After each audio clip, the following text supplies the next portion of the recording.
Hi, I'm Lisa Garr, host of The Aware Show and author of the book Becoming Aware: How Repatterning Your Brain Can Revitalize Your Life.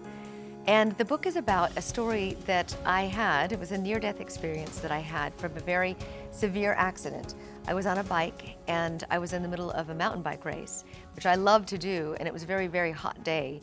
And right before the end of the race, I passed out on the bike and fell down a very, very long hill into a ravine.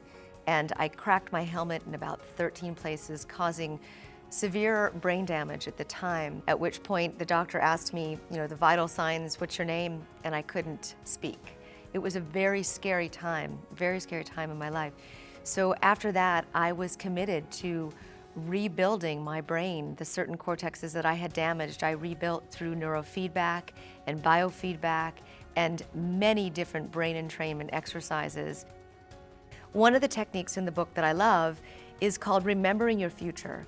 And the way that I really created the growth in my brain, the prefrontal cortex was asleep in my brain.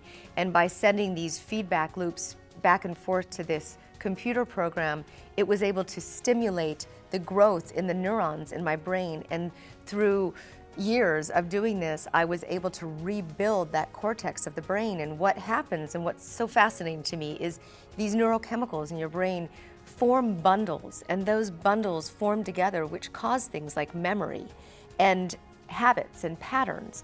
Well, you can actually destroy old habits and patterns that are not serving you and regrow new neural bundles to create new habits and patterns that do serve you.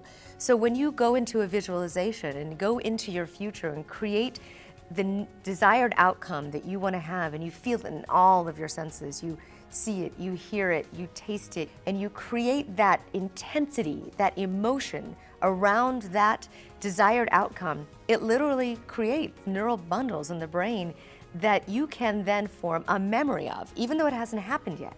So that when you get to that soccer game or that place on stage or whatever it is that you wanted, that great relationship or that ideal job, it's a memory. So your body knows exactly what to do, and it forms that feeling and that belief system and that memory of already what it is that you wanted to create. And I call that remembering your future. It's a technique that I go through in my book with a visualization technique as well.